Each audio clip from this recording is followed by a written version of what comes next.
तो क्या बद्रीनाथ और मंगलौर उपचुनाव में करारी शिकस्त के बाद बेचैन बीजेपी केदारनाथ उपचुनाव जीतने के लिए सख्त भू कानून का राग अलाप रही है? क्या केदारनाथ चुनाव जीतने के लिए मुख्यमंत्री पुष्कर सिंह धामी ने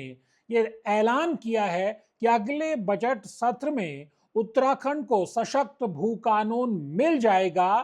अगर ऐसा नहीं है तो गणेश गोदियाल क्यों कह रहे हैं कि अब आया ऊंट पहाड़ के नीचे? दोस्तों नमस्कार, द जोड़ा के खास political show pure politics with Pawan में आपका स्वागत है। आप उत्तराखंडी युवा हैं, आपका जन्म या तो 2 अक्टूबर 1994 के बाद हुआ है या फिर राज्य बनने के बाद भी अगर आपका जन्म हुआ है तो एक खबर आपको जाननी चाहिए। ये इस मुद्दे को आपको गहनता से पढ़ना चाहिए कि भू कानून की चिंगारी अगर एक बार फिर आंदोलन का रूप ले रही है तो इसकी वजह क्या है, इसके पीछे ये नौबत क्यों आ रही है कि एक बड़ा तबका लगातार सरकार पर दबाव बना रहा है कि हिमाचल की तर्ज पर उत्तराखंड का अपना सख्त भू कानून होना चाहिए। ऐसा भू कानून होना चाहिए कि दिल्ली एनसीआर के धन्ना सेठ या मुंबई कोलकाता बेंगलुरु के धन्ना सेठ पहाड़ पर चढ़ करके खेती की जमीन है उसको यूं खरीद न ले कि एक समय ऐसा है कि जो उत्तराखंडी जो भूमिधर है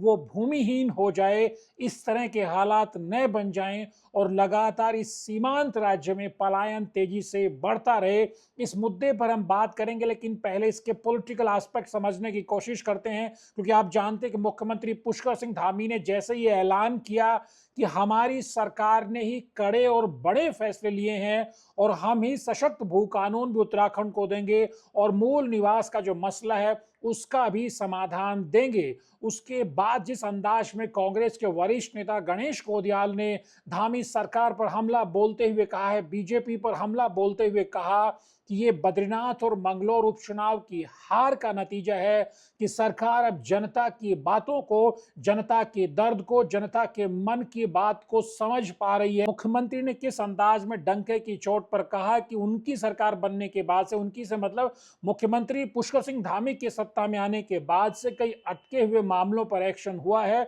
और उन्होंने कहा कि इस पर भी एक्शन लेंगे। पहले आप सुनिए मुख्यमंत्री ने क्या कहा था और उसके बाद आप सुनिए गणेश गोदियाल ने किस अंदाज में पलटवार करते हुए इसके सियासी नजरिए पर से इस पर सवाल उठाए हैं। जो ऐसे मुद्दे हैं, इन सभी मुद्दों को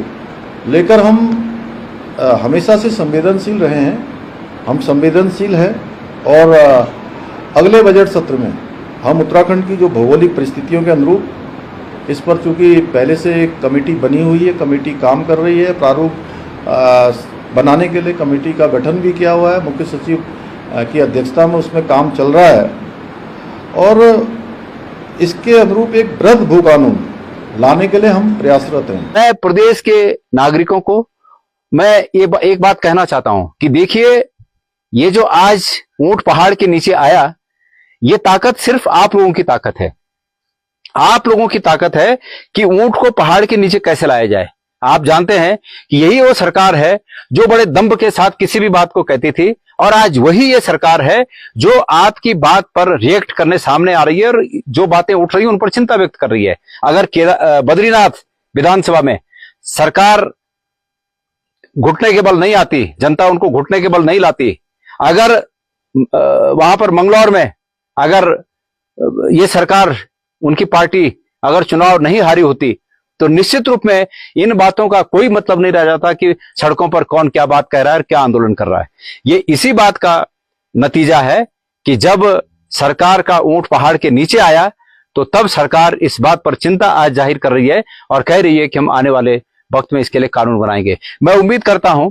कि मुख्यमंत्री जी इस कानून के मसौदे को तैयार करने के लिए जो एक कमेटी बनाए, उस कमेटी में सभी दलों के लोगों को लें और हमारे उत्तराखंड के उन तमाम जो समाज के विभिन्न वर्गों में, विभिन्न क्षेत्रों में जानकारी रखते हैं, जमीनों के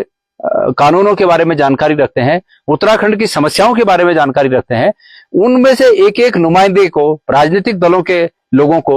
उस कमेटी में स्थान दें और वो कमेटी एक सर्वसम्मत इस प्रकार का मसौदा तैयार करे कि आने वाली जो भविष्य की हमारी चिंताएं हैं कि हमारी जमीनों को खुर्द-बुर्द करने के लिए सरकार ने लाल कारपेट बिछा दिया है, स्वागत के लिए कारपेट बिछाए गए हैं, उन चिंताओं का निराकरण वो समिति करे, ऐसा मसौदा वो समिति बना सके, मेरा ये मानना है। बहरहाल देखते हैं कि माननीय मुख्यमंत्री जी ने सिर्फ केदारनाथ के चुनाव के दृष्टिगत रखते हुए ये बात सिर्फ एक बात के रूप में कही है, क्योंकि उन्होंने जिस सत्र की बात कही है उस सत्र को अभी समय है, उससे पहले उत्तराखंड में चुनाव है, तो क्या उन्होंने उस सत्र को, उस चुनाव को देखते हुए ये बात कही है? और अगर नहीं तो माननीय मुख्यमंत्री जी उस पर आज से ही काम शुरू करें, वो कमेटी बनाएं, पारदर्शी कमेटी बनाएं। ऐसी एक पारदर्शी कमेटी अगर होगी जिस पर विश्वास किया जा सके तो मुख्यमंत्री जी की बात को बल मिलेगा। अन्यथा कहीं ऐसा ना हो कि फिर एक नई फांस हम लोगों के लिए बनने जा रही है। मुख्यमंत्री की अपनी दलीलें हैं। मुख्यमंत्री साफ तौर पर यहां तक भी मुख्यमंत्री कहने से नहीं चूके कि त्रिवेंद्र सिंह रावत सरकार के समय इन्वेस्टर्स को लेकर के, इन्वेस्टर्स फ्रेंडली माहौल बनाने के चक्कर में जिस तरह से जो उत्तराखंड का जो भू कानून था उसमें जो रियायतें दी गई, जो तब्दीली, जो संशोधन लाए गए 2018 में, उसका बहुत सकारात्मक फायदा मिला नहीं। उल्टा ये हुआ, उद्योग पहाड़ों पर चढ़े नहीं, लेकिन जो भूमि खोर लोग थे, जो धन्ना सेठ थे, वो पहाड़ों की खेती की जमीन को खरीदने में कामयाब होते रहे। अब उन्होंने कहा कि इन पर एक्शन भी लिया जाएगा, उन लोगों पर भी एक्शन लिया जाएगा जो 250 मीटर की जो लिमिट थी उसको क्रॉस करने के लिए एक ही परिवार से 3, 4, 5, 6 लोगों ने मिलकर के जमीनों के 250 मीटर के टुकड़े खरीदे, एक तरह बड़ा जमीन का टुकड़ा अपने कब्जे में ले लिया। यानी धामी सरकार इस पर एक्शन लेने का दावा कर रही, तो गणेश गोदियाल इसे बद्रीनाथ मंगलोर चुनाव में बीजेपी के हार से जोड़कर रख रहे हैं कि जो सरकार सुनती नहीं थी, अब वो जनता की जो भावना है उसको सुनने की कम से कम कोशिश कर रही है, उस पर एक्शन लेने के लिए वो कहते हैं कि जल्द से जल्द इस पर एक्शन लिया जाना चाहिए। ये सियासी बात है, लेकिन इस अंदाज में उत्तराखंड राज्य का निर्माण हुआ है तो उसको आपको पढ़ना पड़ेगा। आपको पढ़ना पड़ेगा खटीमा गोलीकांड को, मसूरी गोलीकांड को, और आपको हर हाल में पढ़ना पड़ेगा जिस तरह से 2 अक्टूबर 1994 का जो रामपुर तिराहा कांड है, ये जब आप पढ़ेंगे तो आप समझ पाएंगे कि उत्तराखंड के लिए जो सख्त भू कानून है, सशक्त भू कानून है और मूल निवास 1950 की दरकार क्यों है। क्योंकि ये सवाल सिर्फ भूमि के टुकड़े को बचाने का नहीं है, ये सवाल उत्तराखंडी संस्कृति, उत्तराखंडी परंपराओं और उत्तराखंड की अस्मिता को बचाने का सवाल है, जिसे लेकर तमाम पॉलिटिकल पार्टीज इस हमाम में सब नंगे हैं, चाहे फिर बीजेपी हो चाहे कांग्रेस हो। क्योंकि अगर आप देखेंगे, आप जानते हैं कि हिमाचल प्रदेश, पड़ोसी राज्य हिमाचल प्रदेश पहले टेरिटरी हुआ करता था, बाद में जब वो एक राज्य के तौर पर अस्तित्व में आता है 25 जनवरी 1971 को, तो डॉक्टर परमार जो पहले मुख्यमंत्री होते हैं, एक तरह से जिन्हें आर्किटेक्ट, आधुनिक हिमाचल का आर्किटेक्ट कहा जाता है, वो इस चीज को समझते हैं कि जो हिमाचल का जो आम भूमिधर है उसकी जमीन पर दिल्ली एनसीआर के और देश के बड़े महानगरों के धन्ना सेठ कब्जा न कर ले, नहीं खरीद न ले उन पे औने पौने दामों में। इस लिहाज से वह 1972 में ही वो कानून बनाया जाता, अपना भूमि को बचाने का एक्ट बनाया जाता है। और हिमाचल में आज हालात ये हैं कि हिमाचल में कृषि योग्य जो भूमि है उसको अगर हिमाचल का नागरिक भी है, अगर वो खेती यानी कृषि नहीं करता है, अकृषक है, तो वो भी उस जमीन को खरीद नहीं सकता। इतने सख्त नियम वहां बने हुए हैं। इसी के चलते हिमाचल की जमीन बची हुई है और लगातार उत्तराखंड में कई तबकों से ये मांग अब उठ रही है। जिस अंदाज में इसको एक बैनर के तले ला करके बहुत सारे युवा संगठन मिल करके, बहुत सारे जिनको पॉलिटिकल पार्टीज के भी अंदर खाने, कांग्रेस हो या बीजेपी के बहुत सारे नेताओं का सपोर्ट भी इन संगठनों को है कि इस मांग को निर्णायक मुकाम तक पहुंचाया जाना चाहिए। क्योंकि हम जानते हैं, अगर हम उत्तराखंड में भूमि के हालात को देखें, किस तरह से भूमि को लेकर के भूमिखोरों ने यहाँ पर लूट मचाई है, और जो भूमिधर है उत्तराखंडी जो पहाड़ के क्षेत्र में है वो कैसे भूमिहीन बनता जा रहा है, या अपनी ही जमीन को बेचकर उस पर बने हुए रिजॉर्ट और होटलों में नौकरी मजदूरी करने को मजबूर है, या फिर महानगरों में पलायन करने को मजबूर है। सीमांत राज्य के इस तरह के पर्वतीय क्षेत्रों के हालात देश की सुरक्षा के लिए, राष्ट्रीय सुरक्षा के लिए भी कतई अच्छे नहीं कहे जा सकते हैं। इस लिहाज से मुख्यमंत्री पुष्कर सिंह धामी ने क्या कहा, विपक्ष के नेता गणेश गोदियाल ने क्या कहा, उसको एक तरफ रख करके हमें सोचना पड़ेगा कि उत्तराखंड जैसे राज्य के लिए क्यों भूमि का सशक्त कानून होना बहुत जरूरी है। आप जानते हैं कि हिमालयी राज्यों में सिर्फ उत्तराखंड एक ऐसा राज्य है जहां जो कृषि योग्य भूमि है उसे कोई भी खरीद सकता है। ये कितनी अपने आप में चिंता की बात है। तमाम हिमालयी राज्यों में आप जाएंगे तो इस तरह से आप खेती की जमीन को खरीद नहीं सकते हैं, लेकिन उत्तराखंड में आप खरीद सकते हैं। इसके बहुत सारे कारण हैं। मैंने कहा कि इस मामले में चाहे सत्ताधारी दल बीजेपी हो या विपक्ष में आज कांग्रेस हो, कल कांग्रेस सत्ता में रही है, तमाम दल हैं वो एक तरह से हमाम में नंगे नजर आते हैं। क्योंकि आप देखिए कि 2002 में जब तिवारी सरकार बनती है, एनडी तिवारी की सरकार में एक प्रयास होता है, 2003 में एक्ट लाया जाता है जो उत्तर प्रदेश का जो जमींदारी जो अबोलिशन का, लैंड रिफॉर्म्स का जो एक्ट था, ZALR कहा जाता है, उसमें संशोधन किया जाता है और उत्तराखंड का एक तरह से भूमि का एक्ट बनाया जाता है। और ये कहा जाता है कि जो कृषि योग्य भूमि है, बाहरी राज्यों का कोई भी व्यक्ति 500 मीटर से ज्यादा भूमि नहीं खरीद सकता है। उसके बाद में जनरल भुवन चंद खंडूरी जब मुख्यमंत्री बनते तो वो इसे और सख्त बनाने की कोशिश करते हैं और वो कहते हैं कि 250 मीटर से ज्यादा जो कृषि योग्य भूमि है, कोई बाहरी राज्य का व्यक्ति इससे ज्यादा जमीन नहीं खरीद पाएगा। लेकिन फिर हम देखते हैं कि त्रिवेंद्र सिंह रावत सरकार आती है, हालांकि खंडूरी के फैसले को हाईकोर्ट में चैलेंज किया जाता है, उसके बाद हाईकोर्ट में सरकार हारती है लेकिन सुप्रीम कोर्ट में सरकार जीतती है। उसके बाद जब बीजेपी की 2017 में प्रचंड बहुमत की सत्ता आती है, त्रिवेंद्र सिंह रावत को मुख्यमंत्री बनाया जाता है और जिस तरह से 2018 में एक बड़ा इन्वेस्टर समिट किया जाता है, 1.25 लाख के MOU साइन किए जाते हैं, उस दौरान त्रिवेंद्र सिंह रावत सरकार ये फैसला करती है कि उस लिमिट को खत्म कर देती जो 12.5 एकड़ की लिमिट थी कृषि की भूमि को खरीदने की, उसको भी खत्म कर देती है, लिमिटलेस कर देती है। इस तरह से जो बदलाव, जो तब्दीली, जो कदम एनडी तिवारी ने उठाया, जनरल भुवन चंद खंडूरी ने उठाया, वो सब पर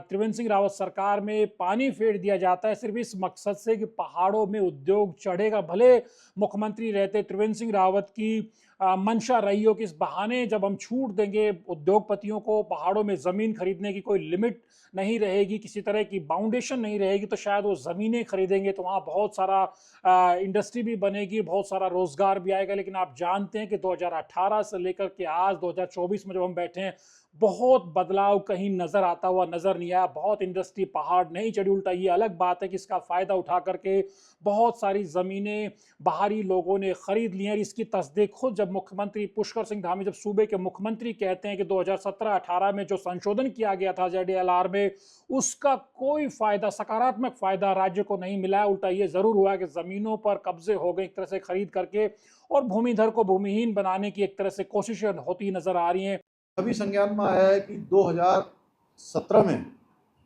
जो इस कानून में जो बदलाव किए गए थे, उसके जो परिणाम हैं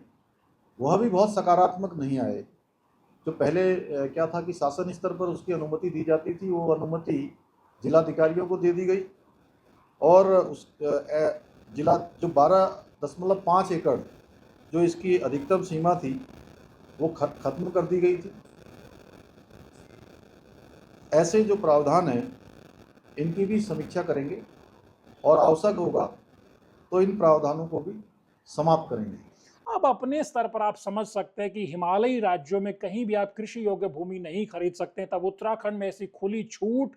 और ये भूमि की लूट कैसे होने दी जा सकती है। तो ये अपने आप में बेहद संवेदनशील मसला है, क्योंकि हम हिमाचल जैसा कानून बनाने की बात करते हैं, लगातार डिमांड भी कर रही है, लेकिन जो मैंने शुरू में कहा कि जिनका जन्म उत्तराखंड राज्य निर्माण आंदोलन के बाद हुआ, राज्य के निर्माण के बाद हुआ, उन युवा साथियों को पढ़ना होगा, उत्तराखंड राज्य निर्माण आंदोलन को पढ़ना होगा कि इस राज्य को बनाने के लिए लोगों ने कितना संघर्ष, कितना सेक्रीफाइस किया है, और उसके बाद उन्हें समझना होगा कि क्यों सशक्त भू कानून उत्तराखंड को चाहिए। अगर उत्तराखंड की अस्मिता सिर्फ जमीन के टुकड़े को बचाने की बात नहीं है, उत्तराखंड की अस्मिता, उत्तराखंड की संस्कृति, उत्तराखंड की परंपराओं को भी अगर अक्षुण्ण रखना है, उनको भी अगर बचाना है, और देश की राष्ट्रीय सुरक्षा के लिए अगर पलायन को सीमांत जिलों से रोकना है, इस सीमांत राज्य की राष्ट्रीय सुरक्षा के नजरिए से बहुत ज्यादा अहमियत है। इसलिए देश के लिए भी जरूरी है कि उत्तराखंड में भूमि को इस तरह से ही खुर्द-बुर्द नहीं होने दिया जाए, उसके सख्त नियम बनने चाहिए ताकि भूमि को किस मकसद से लिया जा रहा है।